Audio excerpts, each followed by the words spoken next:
The evening air felt crisp as Judge Elijah Carter walked briskly down Maple Avenue. At 53, he carried himself with quiet dignity, his salt and pepper hair neatly trimmed beneath his fedora. Dressed in a charcoal suit after a long day presiding over the Ninth Circuit Court, he checked his watch. Running late for dinner with his daughter Zora. Two police cruisers rolled slowly past. Through the darkness, Officer Ryan Dawson nudged his partner. "See that guy? Looks out of place. Too well dressed for this neighborhood." Officer Pete Simmons squinted. "You're right. And he keeps looking around. Maybe casing houses?" The cruisers circled the block. Judge Carter, oblivious to their suspicion, paused to answer a text from Zora. The restaurant had their table ready. "Subject is stopping at multiple houses," Dawson radioed. "Moving in to investigate." Judge Carter looked up as flashing lights suddenly illuminated the quiet street. He sighed, his shoulders dropping slightly. This had happened before. He knew what was coming next. The cruisers screeched to a halt. Four officers emerged, hands hovering near their weapons. "Police! Don't move, sir!" Officer Dawson shouted, his voice echoing down the empty street. Judge Carter remained still, heart pounding against his ribs. "Officers, what seems to be the problem?" His voice remained steady despite the adrenaline coursing through his veins. "Put your hands where we can see them. Now!" Officer Simmons barked, ignoring the question. Judge Carter slowly raised his hands. "I'm simply walking to meet my daughter for dinner." Officer Dawson approached cautiously. "We've had reports of suspicious activity in the area." "What are you doing here?" "I'm walking down a public street, which I believe is my right as a citizen," Judge Carter replied, keeping his tone measured. "My car is in the shop, so I'm walking to Marino's restaurant on 7th Street.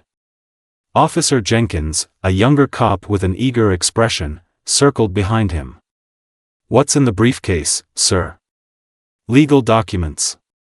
I'm a judge with the Ninth Circuit." The officers exchanged glances, snickering. "Right, and I'm the Attorney General," Dawson sneered. "Empty your pockets, now." "Officers, I understand you're doing your job, but this stop lacks reasonable suspicion." "I'd like to speak with your supervisor," Judge Carter stated firmly. Officer Simmons stepped closer, his face inches from the judge's. "Listen here, buddy. We determine what's suspicious. And right now, you're acting very suspicious. Last chance, empty your pockets or things get complicated." Judge Carter's jaw tightened. 20 years on the bench, and still, his skin color made him a target. He slowly reached for his wallet, knowing any sudden movement could escalate the situation dangerously. "I'm going to reach for my identification," he announced clearly, movements deliberately slow. Before Judge Carter could retrieve his wallet, Officer Jenkins grabbed his arm and twisted it behind his back. "He's reaching. Got something here." Jenkins shouted, using far more force than necessary. The pain shot through Judge Carter's shoulder. "I was reaching for my ID, as I clearly stated. Stop resisting." Dawson barked, though Judge Carter hadn't moved. Within seconds, they slammed him against the police cruiser. The cold metal pressed against his cheek as handcuffs bit into his wrists. His expensive fedora fell to the ground, where Simmons deliberately stepped on it. "You've made a serious error in judgment, officers," Judge Carter said calmly. Despite the humiliation burning in his chest, passers-by slowed to watch. Phones recorded the scene. Judge Carter felt their stares piercing him, stripping away his dignity, his achievements, his position. In this moment, he was just another black man in handcuffs. They searched his briefcase, legal papers spilling onto the damp pavement. Rain had started to fall, smearing ink on important court documents. "Please be careful with those files. They're federal court documents," he said. "Sure they are," Simmons laughed, kicking a folder. Officer Dawson read him his rights as neighbors gathered on porches. Some faces showed concern, others cruel amusement. Judge Carter closed his eyes briefly, thinking of his daughter waiting at the restaurant, unaware her father was being paraded like a criminal down the street where he'd lived for 15 years. At the precinct, Judge Carter sat handcuffed to a bench, his suit wrinkled and dignity wounded. His phone buzzed repeatedly in the plastic property bag on the desk. Zora, no doubt worried sick, Sergeant Maya Rodriguez entered, carrying his now damaged briefcase. She opened it, removing a leather folder with gold embossing, Honorable Elijah Carter, 9th Circuit Court of Appeals. Her eyes widened. "Did you check his credentials?" she demanded. "He was acting suspicious," Dawson defended. "Claims he's some big shot judge." Rodriguez pulled out Judge Carter's Bar Association card, judicial ID, and finally, a group photograph of the 9th Circuit justices. There he was, front row center. "Uncuff him. Now." Rodriguez's voice echoed through the station. Officers scrambled to comply. "Judge Carter, I cannot begin to express," she started. "Sergeant Rodriguez," Judge Carter said, rubbing his wrists, "I recognize you from the Thompson case last month. You testified very effectively." Rodriguez paled. "Yes, Your Honor." The officers who arrested him stood frozen, realization dawning on their faces. Their careers flashed before their eyes. "I'd like my phone, please," Judge Carter said with quiet authority. "My daughter must be concerned." Captain Wesley Barnes burst through the door, face ashen. "Judge Carter. I just heard. This is completely unacceptable. These officers will face immediate." Judge Carter raised his hand. "First, I need to call my daughter. Then, Captain Barnes, we have much to discuss about policing practices in this district." By morning, the video had gone viral. Cell phone footage from 3 different angles showed Judge Carter's arrest, his calm demeanor contrasting sharply with the officer's aggressive actions. "Federal judge profiled and arrested while walking to dinner," screamed headlines across the country. Television crews camped outside the courthouse. Social media exploded with outrage. "Justice for Judge Carter" became the top trending hashtag nationwide. "This represents everything wrong with policing in America," declared civil rights attorney Layla Washington on Morning View. "When a respected federal judge can't walk down his own street without being harassed, what chance do ordinary citizens have?" Police unions initially defended the officers, claiming they followed protocol for suspicious persons. But when body camera footage revealed Dawson saying, "Fancy suit doesn't belong in this neighborhood," their position crumbled. Community leaders called for accountability. Mayor Thomas Powell promised swift and decisive action. Senator Diana Ross announced congressional hearings on racial profiling. Judge Carter's phone rang constantly with calls from colleagues across the judicial system, expressing shock and solidarity. His fellow judges issued a rare joint statement. "When those entrusted to uphold the law demonstrate such flagrant disregard for constitutional rights, the very foundation of our justice system is threatened." Meanwhile, thousands gathered outside police headquarters, carrying signs reading, "Walking while black is not a crime," and "Even judges aren't safe." Internal affairs moved with unprecedented speed. Within 48 hours, officers Dawson, Simmons, and Jenkins were placed on administrative leave pending investigation. Detective Gabriella Nguyen, a respected 15-year veteran, led the inquiry. She meticulously reviewed body camera footage, dispatch recordings, and witness statements. Her findings were damning. Officers demonstrated clear bias in their initial assessment, her report stated. No reasonable suspicion existed to justify the stop. Subject repeatedly identified himself as a judge, which officers ignored and mocked. Excessive force was employed despite zero resistance. The investigation uncovered previous complaints against Officer Dawson for disproportionately stopping minority citizens. Simmons had 2 excessive force complaints that had been quietly buried. Jenkins, the rookie, had troubling social media posts that should have been flagged during hiring. Police Chief Raymond Wallace, under intense public pressure, announced a comprehensive review of departmental practices. This incident reveals systemic failures that demand immediate correction, he admitted during a tense press conference. We are implementing mandatory bias training and revising our stop procedures effective immediately.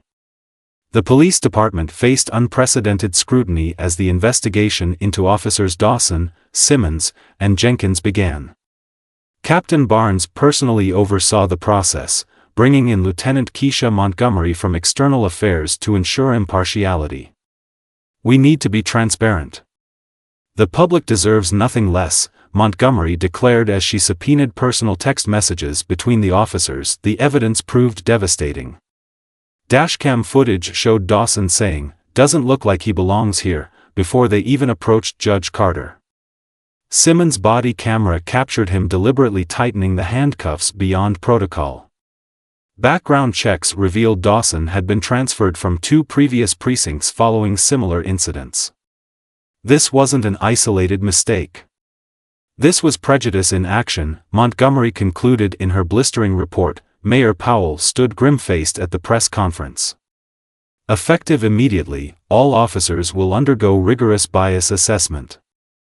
The days of looking the other way are over. She paused, then added firmly, and the officers involved will face both departmental and criminal charges for civil rights violations. Judge Carter surprised many by accepting an invitation to speak at a community forum at Eastside Community Center. The hall overflowed with residents, activists, police representatives, and media. "What happened to me happens daily to countless citizens who lack my platform," Judge Carter said, his voice resonating through the hushed room. "This isn't about one incident or 3 officers. This is about systems that perpetuate bias." Reverend Marcus Johnson, a local civil rights leader, proposed a civilian oversight committee with actual power to review police actions. Several council members nodded in agreement. Captain Barnes committed to implementing body camera reviews by community members. "We need to rebuild trust," he acknowledged. "That starts with transparency." Zora Carter, standing beside her father, spoke eloquently about her fear the night he didn't arrive at the restaurant. "I immediately assumed the worst. That's the reality of being black in America." Even skeptics were moved when Officer Terrence Washington, a 20-year veteran who grew up in the neighborhood, stood up. "I became a cop to protect my community, not terrorize it. We must do better, and that begins with acknowledging the problem." The forum ended with concrete action plans rather than just promises. The disciplinary hearing took place in Courtroom 7, where ironically, Judge Carter often presided. Today, he sat in the witness chair, recounting the events with judicial precision. "I identified myself clearly. I was compliant. Yet I was treated as a threat," he testified, his voice unwavering. District Attorney Vanessa Powell personally handled the case. "The evidence demonstrates not just misconduct, but a culture that enabled it," she argued. Officer Dawson's attorney claimed his client was following protocol for suspicious persons. The argument fell flat when DA Powell played enhanced audio from the body camera. "Let's see what this guy's doing in this neighborhood." The hearing concluded with unprecedented sanctions. Dawson and Simmons were terminated, their law enforcement certifications revoked. Jenkins, the rookie, received suspension without pay and mandatory extensive retraining. More significantly, Judge Marcus Thompson ruled that the department must implement comprehensive reforms, revised stop-and-frisk policies, quarterly bias audits, and community oversight with actual authority. Chief Wallace stood before the press afterward. "Today marks a turning point. We're committed to meaningful change, not just cosmetic adjustments." Judge Carter declined to file a civil suit. Instead, he requested the settlement funds be directed toward police reform initiatives and community education programs.